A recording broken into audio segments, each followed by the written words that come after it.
Aleluia. Eu quero convidar você a meditar na passagem aonde Jesus, aleluia, ele foi traído. Jesus é preso. Vamos aprender um pouquinho com essa passagem sobre traição. Que aquele que come na nossa mesa, aquele que está do nosso lado, ele nem sempre, irmão, é nosso amigo. Nem sempre ele é digno da nossa confiança, nem sempre ele é digno da nossa, do nosso amor. Porque nem sempre eles serão fiéis. Jardim de Getsêmani. Os discípulos de Jesus descansam após terem presenciado a grande agonia que o mestre passara, com seu suor tornando-se insano. Jesus prevê a sua traição por Judas Iscariotes, a sua consequente prisão. Jesus tinha uma grande preocupação com seus discípulos, para que não fossem presos também. Sob uma efetuosa vigilância do mestre, os discípulos dormiam. Depois de algum tempo, já se podia ouvir as passos da turba que vinha para prender Jesus. O mestre os desperta com o aviso de que já estavam muito próximos àqueles que buscavam prendê-lo.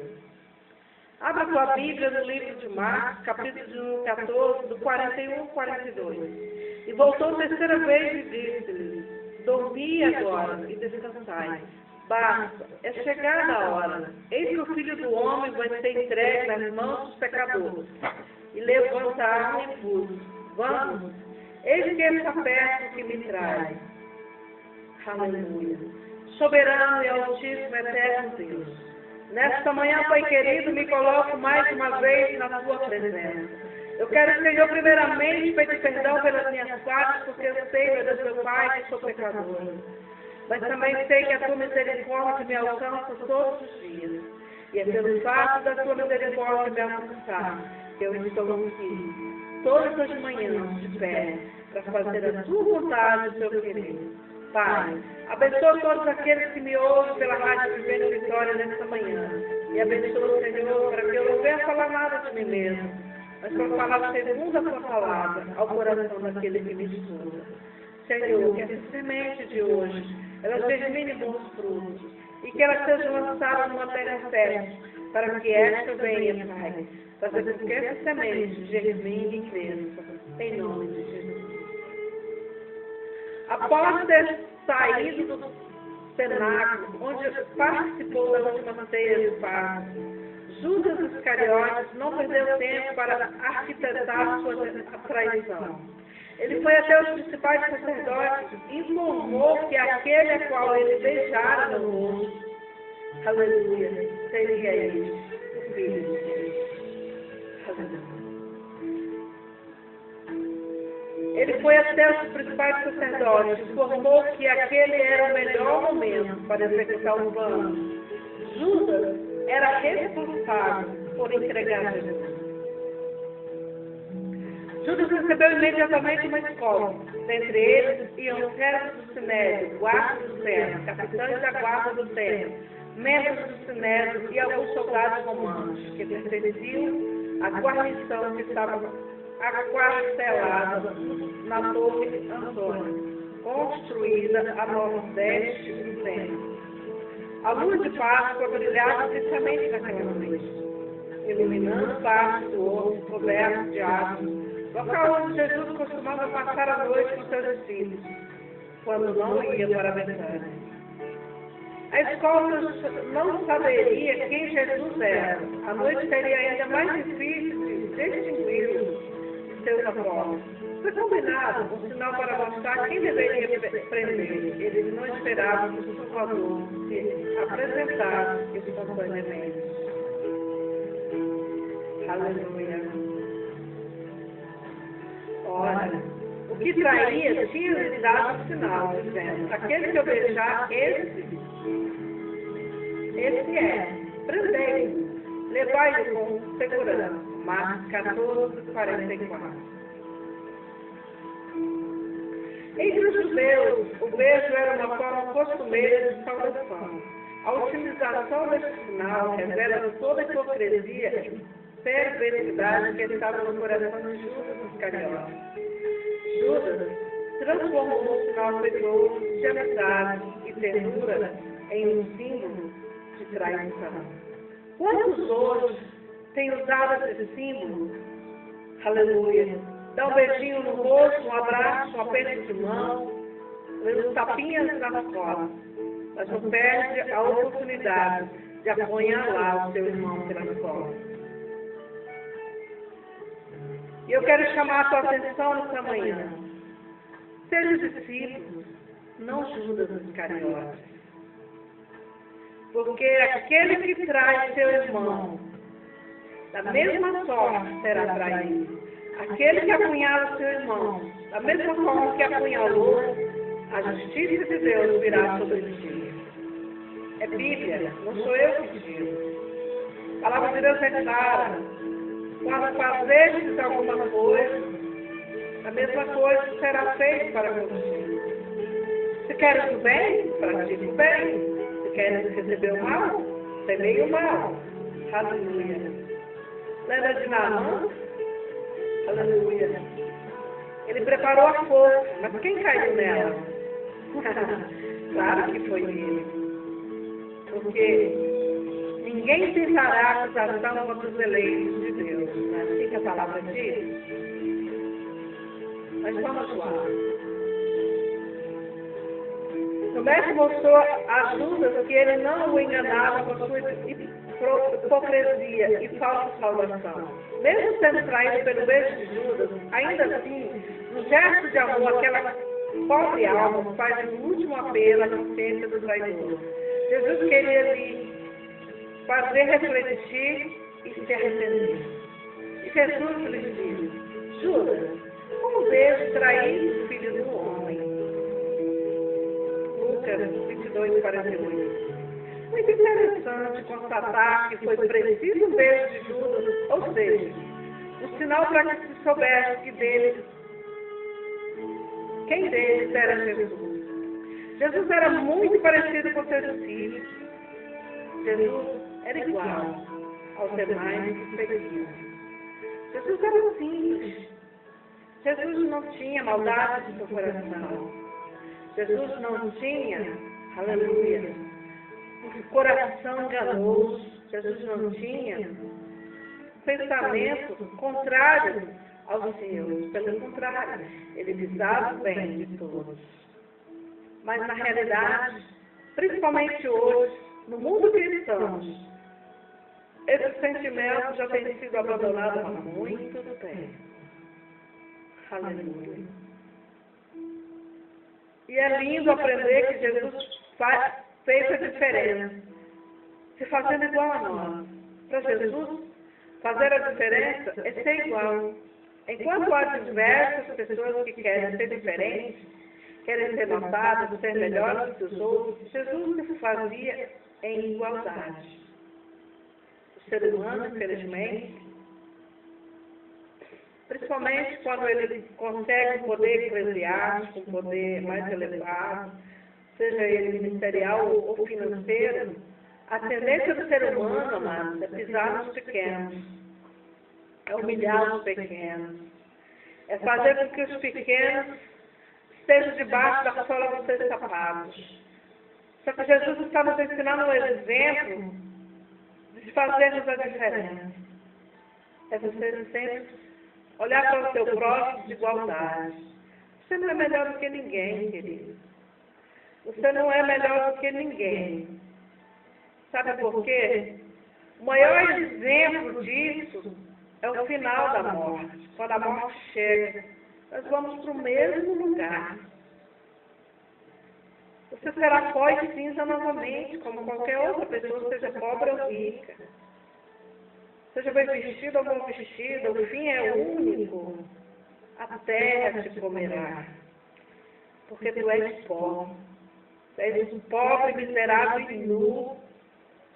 Por que deixais com que a arrogância, Por que deixar com que o sentimento perverso humano te corrompa? É momento de reflexão, por pequenas coisas, as pessoas estão, aleluia, negando a Jesus, entregando Jesus. Aleluia. Ela não vê a consciência da missão. A missão messiânica de Jesus. Jesus é preso. Cenas dramáticas se dão em seguida. A turba armada de espadas e varapaus.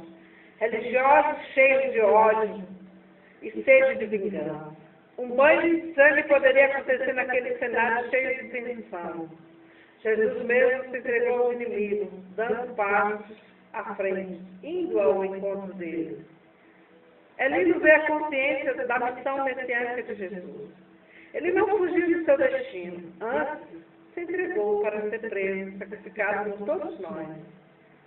E Jesus se apresenta de uma forma majestosa, quando diz, sou eu, disse como Deus, de forma que ninguém conseguiu ficar de pé diante do seu poder.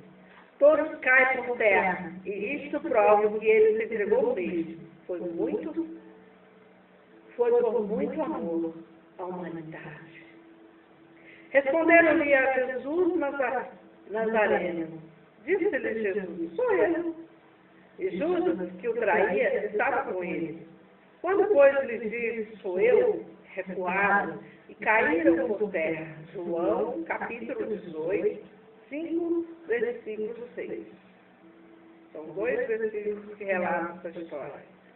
Jesus é preso. Pedro fere a orelha de Malco. Os soldados e os guardas do templo lançam-se sobre Jesus e o prendem brutalmente. A pensão sobe. Pedro saca a espada que levava e fere a orelha direita de Malco. Serve do sumo sacerdote Caifás. A luta era desigual. Jesus logo interfere e o cura imediatamente. Jesus sabia das cruéis represálias que os discípulos poderiam enfrentar. E era chegada a hora de beber do cálice amargo.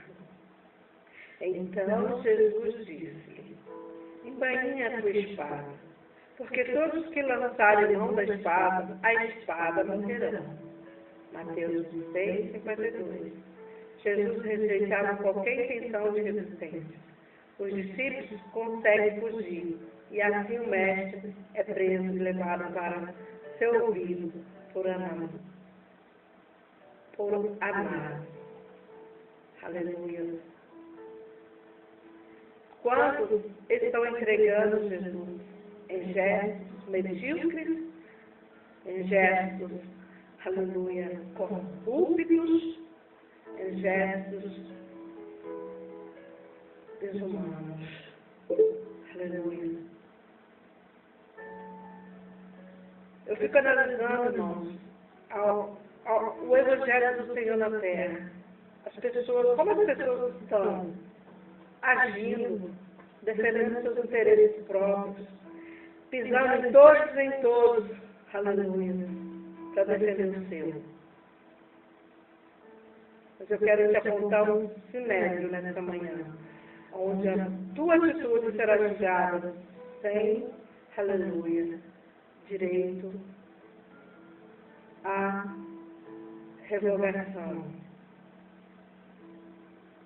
Sinédrio julga Jesus, Caifás, o sumo sacerdote. Logo após a sua prisão no jardim do Getsemane, Jesus foi conduzido à casa de Anás, sogro do sumo sacerdote Caifás. Anás foi sumo sacerdote no ano 7 ao 14 depois de Cristo. Ele foi destituído pelos romanos. Caifás, genro de Anás, foi indicado pelos romanos para a posição e serviu durante os anos 18 e 37 depois de Cristo. Embora Anás tivesse sido deposto aos olhos dos judeus, ele continuava a ser o sumo sacerdote, pois essa era uma função vitalícia. Foi por isso que eles levaram Jesus para Anás primeiro. Anás era um conselho conselheiro adequado para apontar o rumo que o processo de Jesus deveria seguir. Os sacerdotes queriam saber qual era o parecer dele antes que o mestre comparecesse diante do Sinédrio. Anás residia no palácio de Caifás, ou era vizinho. E conduziram-no primeiramente a Anás, por ser sogro de Caifás, que era o sumo sacerdote daquele ano. João 18, 13. Aleluia. Caifás, sumo sacerdote, interroga Jesus no Sinédrio. Jesus perante Caifás. João logo lembra em seu relato que Caifás foi aquele que fez a predição de que Jesus, aleluia, deveria morrer por toda a nação. Caifás era o sobrenome do sumo sacerdote. Seu nome era José. Ele foi nomeado pelo procônsul Valério Grato e exerceu seu sacerdócio até o ano 37, segundo o historiador judeu Flávio José. O imperador romano nomeou não menos que 38 homens para ocupar o cargo. Caifás se manteve como sumo sacerdote por 18 anos por causa da sua habilidade política. Quando da chegada de Jesus à casa de Caifás, os membros do Sinédrio, convocados com urgência tarde da noite, ainda não estavam reunidos, porém Caifás prometeu Jesus a um prévio interrogatório. O objetivo era reunir provas contra Jesus. Ele estava interessado em saber dos discípulos de Jesus e sobre a sua doutrina. Jesus lhe respondeu: eu falei abertamente ao mundo. Eu sempre ensinei na sinagoga no templo, onde os judeus sempre se ajustavam. E nada dizem oculto. João 18, 20. Jesus sempre ensinou em locais públicos, diante de auditórios numerosos. O mestre falava em todos os lugares, nas sinagogas, nos pátios do templo, abertos a todos os judeus. Jesus havia pregado também ao ar livre, às margens do mar da Galileia e nas montanhas. Nenhum outro doutor alcançara tantas pessoas. Para que me perguntas a mim? Pergunta aos que ouviram o que é que lhes ensinei. Eis que eles sabem o que eu lhes tenho dito. João 18, 21.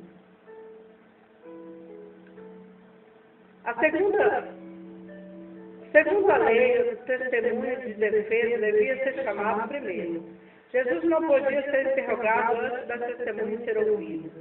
E tendo dito isso, um dos servidores que ali estavam deu uma bofetada a Jesus, dizendo: assim responde ao sumo sacerdote? João 18, 22. Segundo a lei judaica, outro ato ilegal foi cometido. Ninguém podia ser punido antes de ser condenado.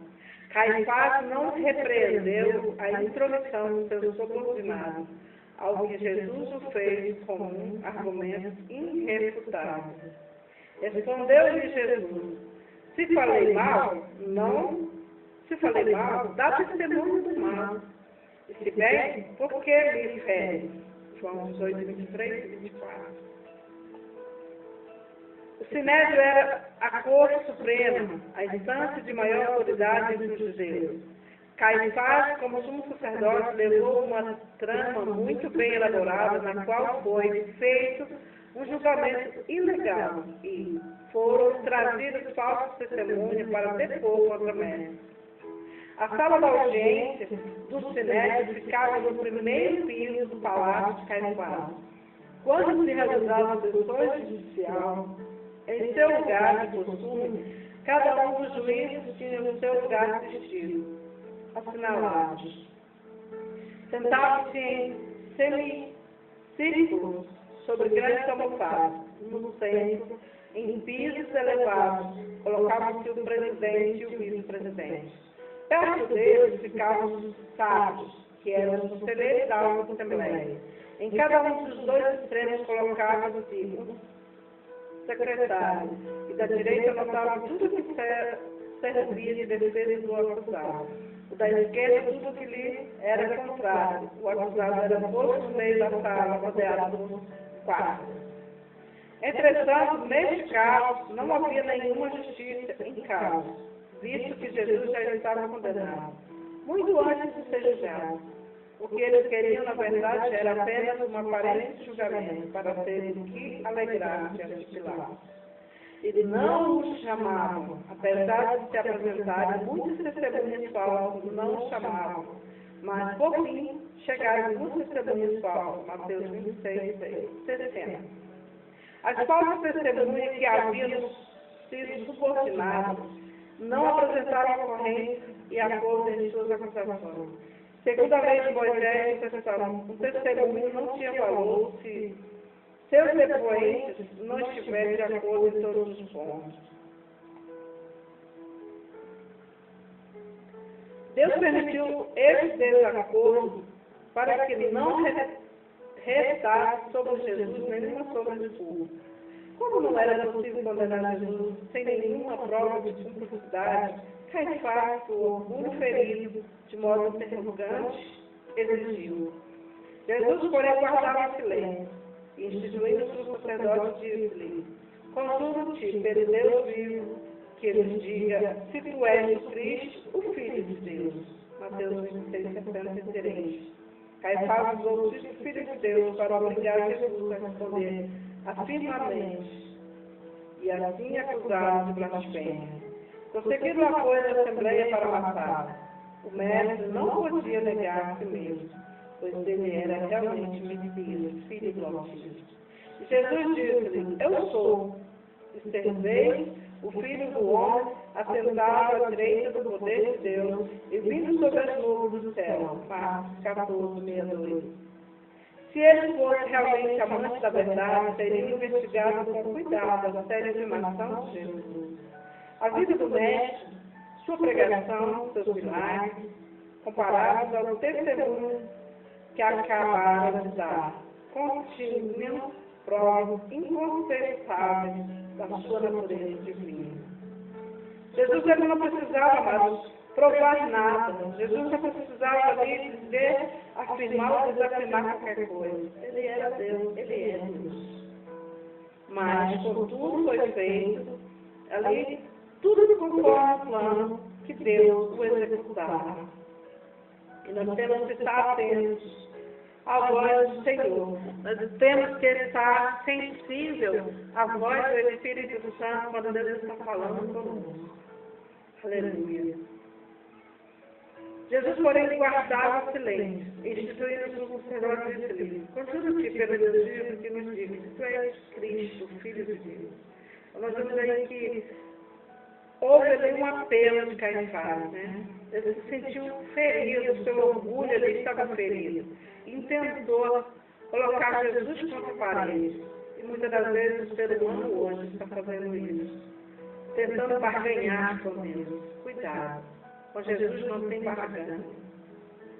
Aleluia. Se ele fosse realmente amante da verdade, teria feito conforme tinha que ser. Mas não. Eles procuraram usar métodos sórdidos para conquistar aquilo que eles queriam.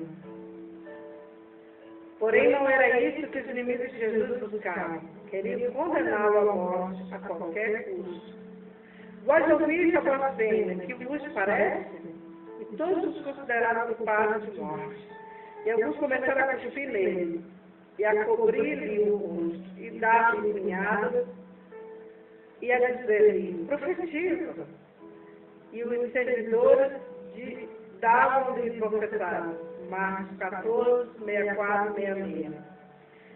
A lei exigia que cada juiz prestasse separadamente seu voto, mas todos os juízes do Sinédrio, passando por cima das prescrições legais, pronunciaram de uma só vez a sentença de morte contra Jesus. Vemos aí que tudo estava combinado, tudo estava, aleluia, planejado. Mas o que eu quero te dizer esta manhã, meu querido, que não adianta você planejar nada contra os ungidos de Deus.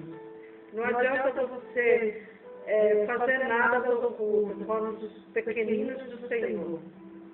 Porque o teu Deus, o meu Deus, ele tudo vê. Os olhos do Senhor estão atentos sobre a terra. Os olhos do Senhor estão, aleluia, sobre os seus.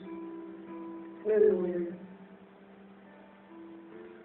Então nós vemos aí, amados, como foi que Jesus foi traído. Aleluia. E Deus, Ele não tem prazer nisso.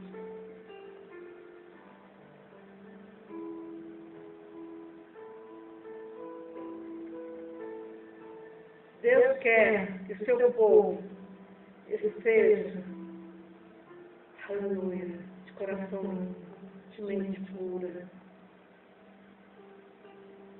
E nessa manhã Deus está falando conosco. Limpe teu coração. Limpe a tua mente. Aleluia. Limpe. Aleluia. Se purifique. Se você quer realmente morar com Deus. Se verdadeiramente você quer ter um lugar no céu, comece a ter uma visão diferente nessa manhã. Comece a ver as coisas de forma diferente. Aleluia. Aleluia. Louvado seja Deus.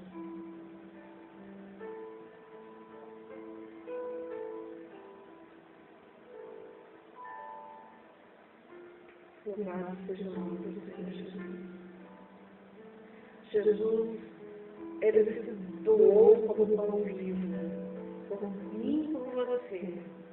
Ele se fez homem, Ele se fez carne, Ele se fez, aleluia, imagem e semelhança de Deus, que Ele é supremo na sua vida. E você muitas das vezes não tem entendido isso. Aleluia. Ele nos permite nos aproximarmos dele. Ele nos permite a chegarmos perto dele, todos os dias. Mas muitos não têm dado espaço para Deus trabalhar. Aleluia. Muitos não têm, aleluia, entendido o real valor da cruz. Muitos não têm entendido, aleluia, para que o Senhor foi entregue. Aleluia. Jesus foi entregue, amado. Jesus foi traído, Ele suportou tudo o que Ele suportou por nós, por amor a mim e a você. Aleluia.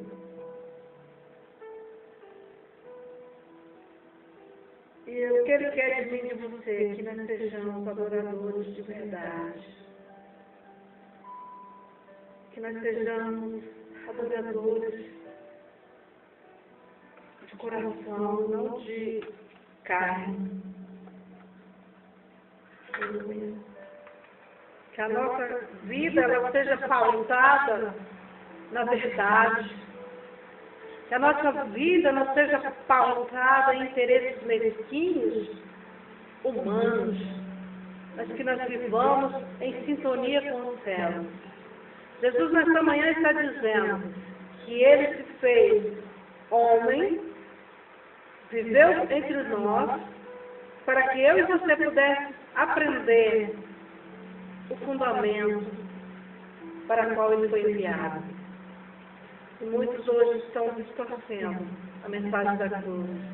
Muitos hoje estão negando a Jesus, traindo Jesus em suas atitudes, em seus gestos, em suas formas de pensar. Portanto, eu trago a reflexão nessa manhã. Se você possa pensar antes de fazer ou falar qualquer coisa, para que tu não venha ser pego na sua astúcia, na sua falha e no seu erro. Abra o seu coração para Jesus nesta manhã. Convide Jesus a habitar no seu coração. Peça ao Senhor para tirar toda a pedra, toda a amargura, todo o ódio, todo o rancor, tudo aquilo que não provém, Senhor. Que o Senhor possa fazer uma lavagem no teu cérebro, na tua mente, colocando assim pensamentos bons e não maus. Seja livre para adorar o Senhor nesta manhã.